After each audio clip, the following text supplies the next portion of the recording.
Olá, muito boa noite. Existem níveis diferentes de dor. O que cada uma delas pode significar? Podemos falar em dor psicológica? Qual o limite para suportar a dor? Quando buscar ajuda médica? Essas e outras questões você confere nesta edição. O Jornal da UFO está no ar.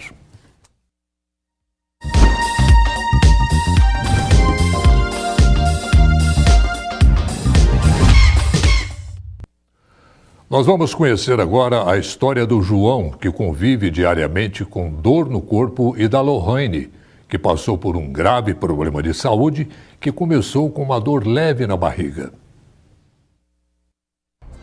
João mostra orgulhoso uma das músicas que gravou em estúdio. Ele gosta do sertanejo clássico. Nesta longa estrada da vida, vou correndo e não posso parar. O problema é que o aposentado já não consegue tocar violão nem guitarra por causa da artrose, que começou há 12 anos. Eu comecei a sentir muita dor, então procurei o médico. Então fiz uma bateria completa de exames, principalmente hemogramas, raio-x, e o médico me deu uma resposta que não era satisfatória, uma doença que não tem cura. Eu tenho que aprender a conviver com ela, sentindo dor, né? Então com o tempo ela foi evoluindo mais, além que era só as pernas, né? Passou para a coluna, para os braços, afinal o corpo todo. João acredita que o problema é consequência do trabalho de garimpeiro. Ele ficava muito tempo na água. Precisou se aposentar por causa da doença que afeta a cartilagem e dificulta os movimentos. Ele convive com a dor todos os dias. Ela está 24 horas. Só porque, às vezes, quando eu posso comprar o remédio, eu controlo ela um pouco. Quando eu posso, né? Porque é caro, muito caro. Então, não tendo remédio, tem que tolerar a dor. Gabriela diz que se considera muito resistente à dor e que quase não ia ao médico, até passar por um grande susto em setembro do ano passado. Ela não imaginava que a dor na barriga era sinal de um grave problema no apêndice, que provocou uma infecção em todos os órgãos da região do abdômen. O médico, ele não pediu exames, e aí ele disse que eu estava com intoxicação alimentar e assim eu voltei para casa, né? Ele me deu remédio na veia e eu voltei para casa. E fiquei assim por 2 dias. E aí no terceiro dia, eu já estava há muito tempo sem comer, já estava fraca, ficava o tempo todo deitada. Só que ainda assim eu estava resistindo, porque eu pensei, eu tô com intoxicação alimentar, vou ficar aqui, né? Tem que fazer o quê? Não tem o que fazer. Só que aí no terceiro dia, aí a dor despencou de 8 para 10, aí eu não aguentei mais, voltei para o hospital. Os outros pacientes até deram lugar para eu ir na frente, sabe? Porque eles viram como que estava a minha situação. Aí eu fui internada, eles descobriram a pedra na vesícula e um líquido que eles não entendiam muito bem o que era. Tinham alguns palpites, mas só fazendo a cirurgia para saber. E aí minha cirurgia foi marcada para o outro dia de manhã. E nessa cirurgia que eles constataram que o meu apêndice já estava necrosado. Eles não tinham percebido antes, porque pelo estado dele não dava nem para ver pelos exames, porque ele já estava num estado muito ruim, sabe? Não existia mais apêndice. E ele tinha já causado uma infecção em todos os órgãos do meu intestino, do meu abdômen. Lohane diz que quase não sobreviveu. Ela fez um post em uma rede social contando sobre a experiência. Quase fui dessa para outra, fiquei lá internada muitos dias. E foi isso. Depois eu me recuperei em acho que 2 a 3 meses para eu me recuperar bem. E agora, graças a Deus, estou bem. Mas fica a lição, né? Primeiro, para exigir exames, porque foi por causa da falta de exames que eu recebi um diagnóstico errado no início. E segundo, para que eu, ainda que seja resistente à dor, procure orientação médica. Muito bom, para discutir essa questão da dor, nós convidamos aqui para o nosso estúdio, para a nossa bancada, o neurologista Lauro Figueira e a psicóloga Natalina Borges. Lauro, muito boa noite, seja muito bem-vindo. Boa noite. Natalina, obrigada por ter aceitado o nosso convite. Lauro, começando com você, a dor é um aviso do nosso corpo, é um alerta que tem alguma coisa errada em nosso organismo? Como é que é isso? Então, o conceito hoje de dor envolve, assim, uma lesão real ou potencial. Não necessariamente a dor está relacionada a uma lesão tecidual ou alguma coisa ruim que está acontecendo necessariamente. A gente viu 2 exemplos diferentes ali. O primeiro caso do senhor ali era uma artrose, que é uma dor crônica. Esse tipo de dor crônica, muitas vezes você não tem uma causa específica para o início dela, e mesmo quando se acha uma causa, o tratamento da causa não é completamente eficaz. É aquela pessoa que exerce um ativo, tipo ex-garimpeiro, que exerce uma atividade, a mesma posição do corpo durante muito tempo provoca isso. Não, a questão de dor crônica é tempo, tá? Então, assim, uma dor que dura mais que 3 meses, 6 meses, anos a fio, é uma dor, muitas vezes não tem uma lesão no tecido dela, não tem uma infecção, uma inflamação que você vai lá, tira e melhora. Tá? Já no segundo caso dessa moça, era uma dor aguda, então era um quadro que começou em poucos dias, já estava grave. Tá? Nesses casos, a gente muitas vezes consegue achar uma causa e retirar da causa a pessoa melhora da dor. São coisas diferentes. E por isso que eu vou falar para ti que assim, nem sempre a dor é um sinal de alerta que tem alguma coisa errada no corpo e que você tem que sair correndo ou que tem alguma lesão tecidual, alguma doença subjacente. Tem vários pacientes que têm dor crônica e que não necessariamente tem alguma coisa errada no organismo deles que precisa ser tratada. Por exemplo, a gente pode falar de um paciente que tem fibromialgia, por exemplo. Ele não tem uma lesão no corpo que você tira, que você cura e que resolve. E a dor não tem um fim biológico de avisar que tem alguma coisa errada. Na verdade, a dor é a própria doença nesse caso. Tá bom? Certo. Natalina,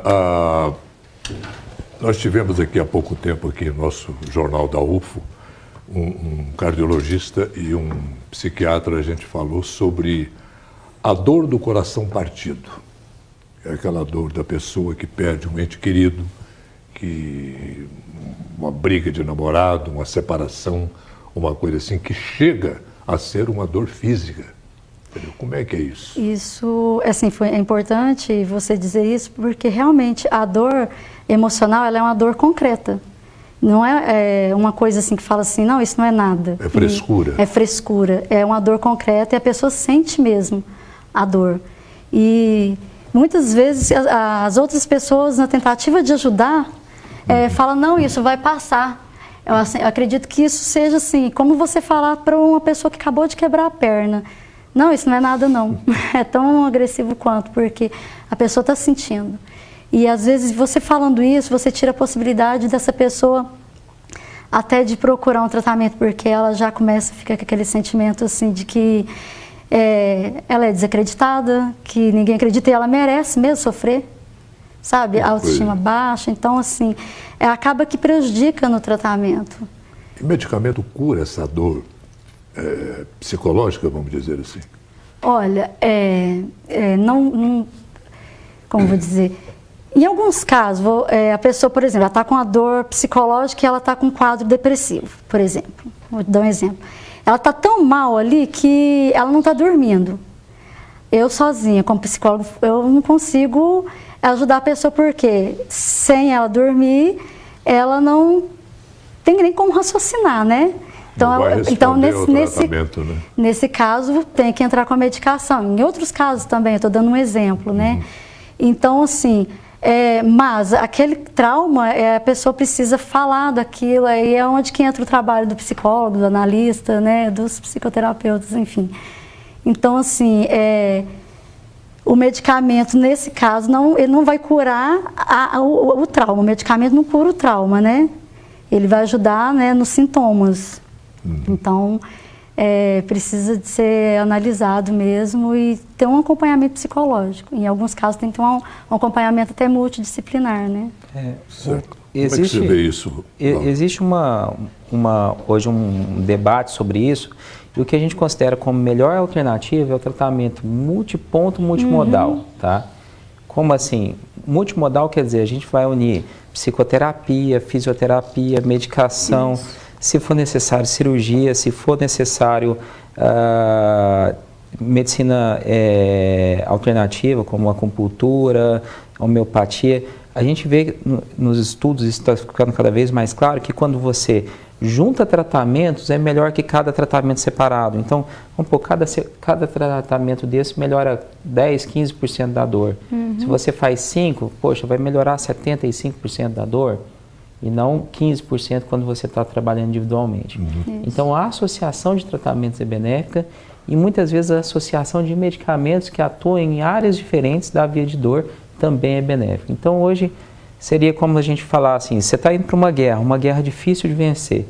Faz sentido você levar só seu melhor soldado, o Rambo? Não. Você vai levar porta-avião, vai levar caça, vai levar aeroporto. Você vai atuar com armas diferentes para derrotar um inimigo que é complicado de você vencer. Agora, a dor, conforme foi a primeira pergunta que eu te fiz, ela, de certa forma, é um aviso, sim. Quer dizer, a dor, ela não surge por surgir. É alguma coisa que provocou aquela dor. Né? Sim, de forma geral, sim. Existem dores agudas e dores crônicas. As dores agudas, em geral, têm uma causa identificável. E nas dores crônicas, muitas vezes, essa causa não é identificável. Mas, assim, tem pacientes, por exemplo, que têm um trauma emocional grave. E aí, por isso, ficam deprimidos, ficam mais sedentários e começam a desenvolver dores pelo corpo e muitas vezes uma dor difusa. História típica de um paciente fibromialgico. Tá? Existem pacientes que têm um trauma, por exemplo, numa perna, fratura ela e aí faz a cirurgia é efetiva, alinha a fratura, mas o paciente continua sentindo dor naquele local onde ele teve o trauma. Tem pacientes que têm uma lesão neurológica, por exemplo, um herpes zoster, e aí faz uma lesão do nervo que dá sensibilidade, por exemplo, numa região do tórax, e aquela região fica dolorida. Muitas vezes existe uma causa, outras vezes você não acha uma causa clara, ou é uma causa que, para mim, seria uma causa que poderia levar à dor, e para outras pessoas, não. O trauma psicológico é muitas vezes entendido dessa forma. Depende muito do funcionamento psíquico, como a pessoa vai lidar com o trauma, tá? Isso tem a ver com o organismo, tem a ver com genética e tem a ver com a psique da pessoa. E os mecanismos de luta para fugir desse mecanismo de dor são muito estudados, é uma área de estudo muito rica ainda. Muito bom, a gente volta já já com o nosso bate-papo. Na próxima segunda-feira, o grupo Acolhidas vai promover o evento Dialogando sobre Assédio e Estupro. A repórter Daniela Malagoli conta mais detalhes para a gente. Oi, Orley, eu vou conversar com Marília Freitas, que é advogada do ESAJUP, que é o Escritório de Assessoria Jurídica Popular da UFO. Marília, vocês têm dados alarmantes, né? Por isso que vocês estão trazendo essa discussão mais uma vez? Sim, de acordo com a Organização Mundial de Saúde, 1 em cada 5 mulheres, né, no mundo já sofreu alguma forma de violência, né, no seu dia a dia, e são dados, né, muito importantes, e isso afeta também a comunidade universitária e todos que usufruem do serviço aqui da universidade, né. Por isso que a gente vai fazer esse evento, né, que se chama Dialogando sobre Estupro e Assédio, aqui dentro do Campus Santa Mônica, na próxima segunda-feira, no dia 25, para debater mais sobre esses temas, porque gera tanto uma confusão, um desconhecimento e também uma falta de identificação por parte das vítimas, né, do acontecimento desses crimes. Vale lembrar que o Grupo Acolhidas desenvolve uma série de ações no âmbito da UFO, né, Marília? Explica pra gente. Isso, nós somos um projeto de extensão ligado à Faculdade de Direito e trabalhamos especificamente com casos, né, envolvendo violência de gênero, né, e assédio, né, dentro aqui da comunidade universitária. Nosso papel em específico é trabalhar questões envolvendo conhecimento, debates, diálogos, para se evitar com que esses temas ocorram, né, com que crimes, né, e práticas que não são aceitáveis ocorram aqui na nossa comunidade. Para a gente finalizar, lembrando novamente onde vai ser o evento? O evento vai ser agora no dia 25, na segunda-feira, né, no bloco 5S, aqui do Campus Santa Mônica, a partir das 17 horas. É possível fazer a inscrição no próprio local, né, e haverá emissão de certificado. Ok, muito obrigada pelas informações. Orley, voltamos ao estúdio. Obrigado, Dani. A dor é um alerta de que algo sério acontece com o corpo? Depois do intervalo, nós vamos conversar mais sobre o assunto. O Jornal da UFO volta daqui a pouco.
Natalina, a gente vive numa sociedade imediatista, competitiva ao extremo, que aumenta cada dia que passa. Isso é uma porta aberta para sintomas de depressão. A depressão, ela provoca dor também, dor física, não? Provoca. Nessa sociedade foi bom você tocar nesse ponto, porque sim, essa sociedade imediata, que tudo tem que ser para ontem, né? Não tem espaço para a dor, para o sofrimento. E aí as pessoas não têm condições, por exemplo, eu vou dar um exemplo do luto. Antigamente, eu lembro quando eu era criança, né? Morria alguém, você não podia ouvir um som, não podia... Tinha todo aquele ritual, sabe, de sofrimento. Cobria a televisão com pano, aquela coisa. Então, sim, a gente tinha aquele ritual de sofrimento. Então, tinha um espaço para o sofrimento. Hoje, na nossa sociedade contemporânea, não tem esse espaço para o sofrimento. E aí... E nós continuamos humanos, né? A gente, quando tem uma perda, um luto, quando eu digo luto, não necessariamente um ente querido morreu, alguma coisa assim, pode ser um desemprego, né? Um término de um relacionamento. Mas nessa sociedade onde você não pode... você tem que ser forte, você tem que ser feliz a qualquer preço. Tudo é descartável, né? Então, você não tem espaço para o sofrimento, não tem espaço para a dor. Você não consegue nem significar a perda. Se você não consegue significar, você não consegue elaborar. Se não consegue elaborar, o que acontece? Fica insuportável, vai criando aquela angústia, vai para o inconsciente, aquele trauma, e aí o inconsciente ele quer se livrar daquilo. E aí o psiquismo ele quer dar conta daquilo que está sendo insuportável para ele, porque é como se estivesse, vamos dizer assim, vagando ali no psiquismo. E ele precisa de liberar aquilo. E para onde que ele vai liberar? Para o corpo, que é um representante, né, do psiquismo. Aí é onde que vem as dores, que é onde vem a depressão, é onde vem a fibromialgia. É onde o corpo padece. Pessoal, eu esqueci de chamar o mapa-tempo, eu vou chamar agora para a gente saber se o frio vai continuar. Veja agora na previsão do tempo.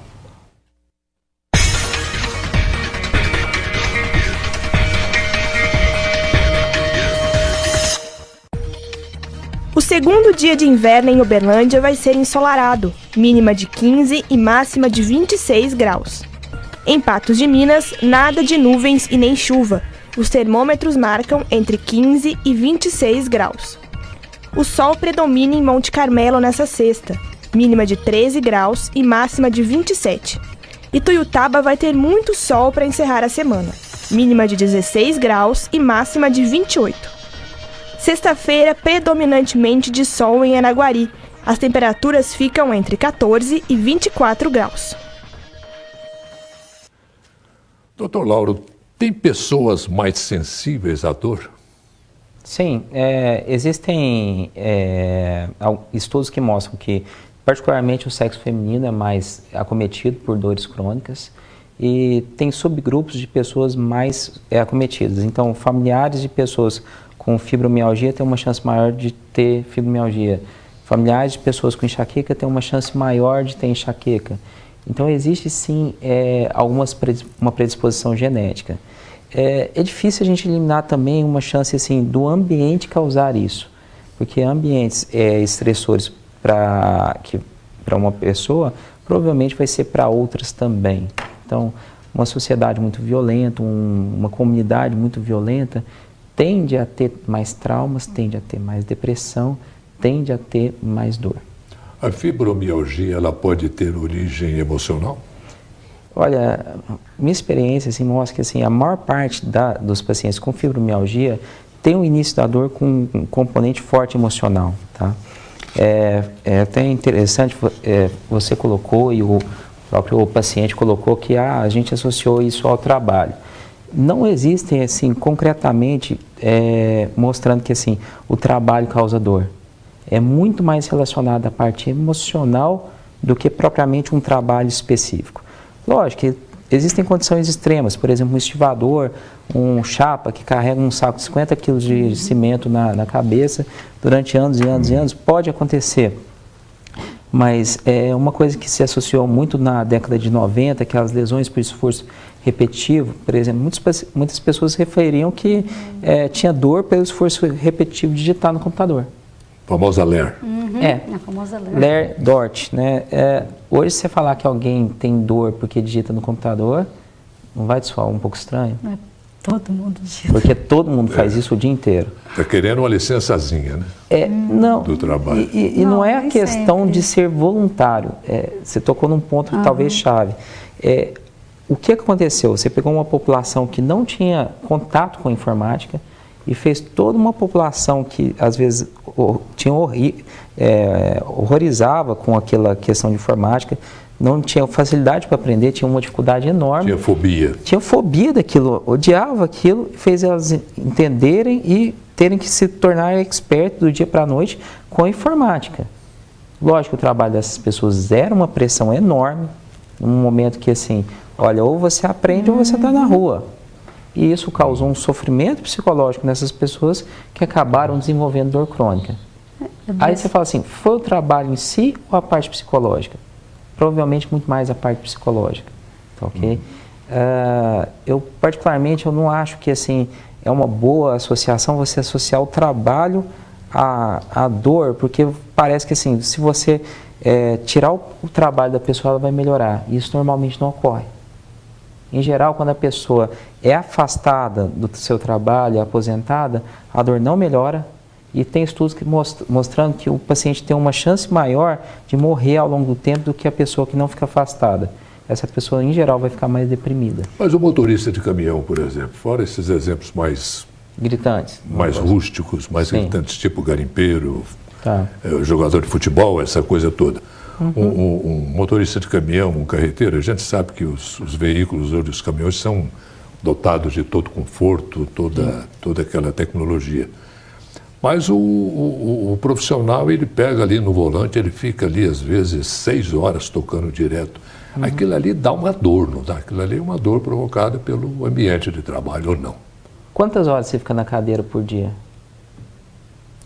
Depende, varia. Não tenho assim uma soma. Sabe o que eu acho que... Eu falo direto porque esse profissional... Eu entendi, ele não pode parar toda hora e pegar um cafezinho.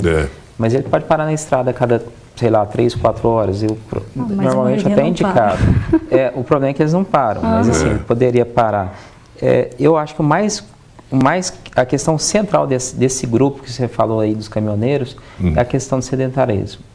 O sedentarismo, o uso de álcool, que é muito frequente, tá? Quando eles não estão dirigindo, alguns quando estão dirigindo também, infelizmente, mas muitos quando não estão dirigindo, e o uso de substâncias psicotrópicas para se manter acordado. Os rebites. O famoso rebite. O sedentarismo vai levar à obesidade. A obesidade é o que está mais relacionado com dor nas costas. Aí você vai ver assim, ok, é um paciente, ele fica muito tempo sentado, isso pode causar dor nas costas, mas ele está obeso e ele não faz exercício há 20 anos. Será o que está causando a dor dele? Será que realmente a postura dele ficar sentado no volante? Aí, o que eu te falo com experiência é que esse paciente, quando afastado e para de dirigir o caminhão dele, ele não melhora. Aí será que é o trabalho a causa da dor? Ou será que é o estilo de vida? E uma coisa bem particular que eu já vou te adiantar é que assim, o tratamento da maior parte das dores passa por exercício físico de forma regular. Exercício é uma das coisas mais potentes, um dos tratamentos mais potentes para alívio da dor. Então, exceto o paciente que assim não tem a condição nenhuma de se exercitar, uma artrose muito grave, está precisando fazer uma prótese, um cardiopata muito grave, que infartou recentemente, olha, o ideal é que essa pessoa se exercite. É um remédio para tudo, né? É um remédio muito potente, eu vou te falar dessa forma. Todos os casos? Não, mas assim, olha, a maior parte dos casos, se exercitar, vai ser bom para eles. Porque exercitando, ele vai liberar substâncias como serotonina e noradrenalina, está presente nos antidepressivos. Vai melhorar a qualidade do sono. Tá? Vai liberar endorfinas, que são equivalentes a opioides, tipo morfina, tramadol, codeína, que são substâncias analgésicas. Se exercitando, ele vai perder peso. Perdendo peso, vai diminuir as dores na coluna, nos joelhos, nas pernas.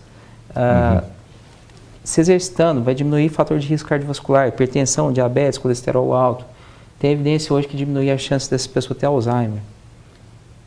Ou seja, é muito benefício uma coisa que a pessoa pode fazer de graça, colocando um tênis, uma roupa confortável e fazendo uma caminhada leve no plano, perto de casa. Tá bom, a gente... Desculpe cortá-lo, nós já voltamos já com nossa conversa. O Wanderson contou para a nossa equipe de reportagem que sofre com dores. Vamos conferir. Ultimamente eu sinto muita dor no peito, sabe? Um mal-estar, as mãos gelam bastante e o pé.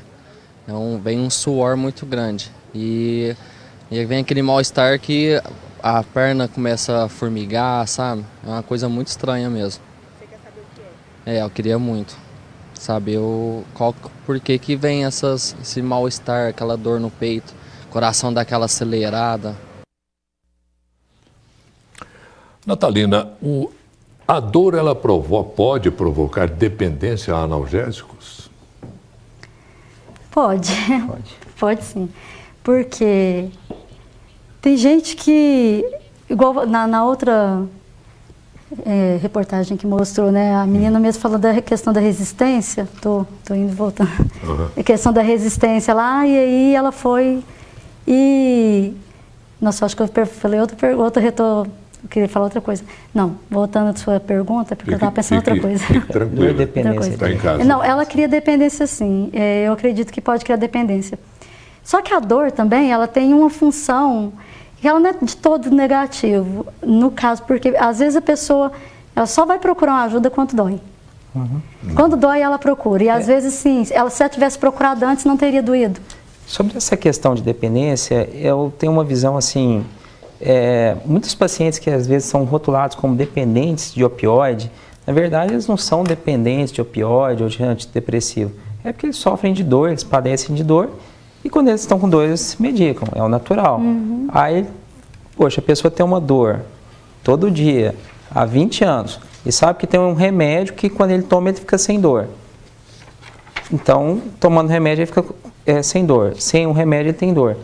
Como que você vai falar que essa pessoa é dependente do remédio? Não, é porque aquele remédio alivia. A dependência química, assim, nos tratamentos de dor atuais, ela é bastante baixa, tá? É bastante baixa, inclusive para opioides. Existe um preconceito muito grande na sociedade para o uso de morfina, tramadol, codeína, mas esses remédios raramente causam dependência química. Deve ser uma taxa menor do que 1%. A dependência psíquica existe, mas talvez a questão central é que a dor deles não está aliviada e quando eles tomam remédio eles ficam sem dor. Então eles buscam o que alivia eles. E aí entra aquela questão, né? A dor não está aliviada porque a dor é física e a pessoa ainda tem aquele preconceito de procurar uma ajuda psicológica, né? Às vezes, assim, não só o preconceito, também o acesso. A gente também tem que falar que às vezes tem pessoas que não têm esse acesso tão fácil. Né, principalmente a população carente. Tem, a gente tem conhecimento que tem, aqui em Uberlândia tem a UFO, tem o Unitril, o Pitágoras, que fornece, às vezes, um acompanhamento psicológico gratuito, mas a demanda é grande. Então, não é todo mundo que tem acesso a isso. Então, isso também é uma coisa que complica, que agrava a situação. E como ele disse, né, a dependência, às vezes a pessoa fica tomando o remédio, por quê? Dá uma aliviada ali, aí ela...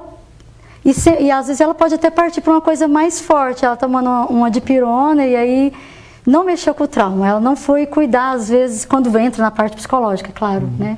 Aquele medicamento usado erradamente, ele pode provocar uma outra dor. Não é, bom, essa é a parte dele, né? Pode. Mas... Pode, assim, seriam duas coisas diferentes, assim, imagina que, tudo bem que tem algumas dores crônicas que não tem uma causa específica, mas tem alguns tratamentos que vão fazer ele ficar livre daquelas dores. Por exemplo, um paciente que tem um trauma emocional forte, fazer uma psicoterapia. Um paciente que tem uma dor neuropática, provavelmente o remédio para a dor neuropática vai deixar ele sem dor por um tempo prolongado, ou às vezes até ficar com uma melhora importante, mas ficar bem, não ficar sentindo dor todos os dias. Agora, você ficar só usando analgésico, como um opioide, para uma dor que está ocorrendo todos os dias, na maior parte das vezes não é adequado. O adequado é a gente usar uma classe que a gente chama de adjuvantes, antidepressivos, anticonvulsivantes, reabilitação, fazer exercício físico, que aí você consegue um tratamento mais adequado, consegue aliviar a dor de forma significativa e vai evitar o uso abusivo de remédios sem prescrição, principalmente na nossa prática analgésicos comuns. Agora, uma coisa assim, que linkando aí na outra, aquela pergunta que você fez, né, se o remédio ele cura o trauma, né, e cabe bem agora, né. O que acontece? A pessoa, às vezes, ela está com a dor, por exemplo, ela está com a dor no peito, igual o rapaz falou, né, e ele vai tomar uma medicação, ele vai, não sou contra, que deixa claro que, como eu disse, em alguns casos é necessário sim, mas o que acontece? Ele vai ao psiquiatra e ele pega e toma o remédio, receita o remédio, que é o papel dele mesmo, tirar o sintoma, ele toma. Mas às vezes a pessoa não vai fazer um acompanhamento também com um psicólogo. E aí o que acontece? Aquela dor no peito, ela vai melhorar. Ela vai melhorar, mas o que está causando ela não foi trabalhado. Está ali. E como eu havia dito, o que acontece? O psiquismo ele quer resolver. Ele quer resolver de qualquer forma. Não tirou aquela dor no peito, mas o trauma continua lá, não foi feito nada. Vai mandar outra coisa, ou uma dor de cabeça, sei lá, alguma coisa que tem a ver com a história, com o psiquismo mesmo da pessoa, sabe? Porque cada caso, igual o doutor já falou, cada um vai ter um tipo de dor. Não necessariamente porque um tem uma dor de cabeça de fundo emocional, que o outro também vai ter. Depende muito do funcionamento psíquico. Né? Tá. Natalina, Lauro, foi um prazer muito grande. Infelizmente, o nosso tempo já esgotou-se. Foi um prazer muito grande tê-los conosco no nosso Jornal da UFO de hoje. Muito obrigado pelas informações valiosas que vocês passaram. O Jornal da UFO termina por aqui. Fique agora com o Jornal Minas, segunda edição. Uma ótima noite a todos e até amanhã.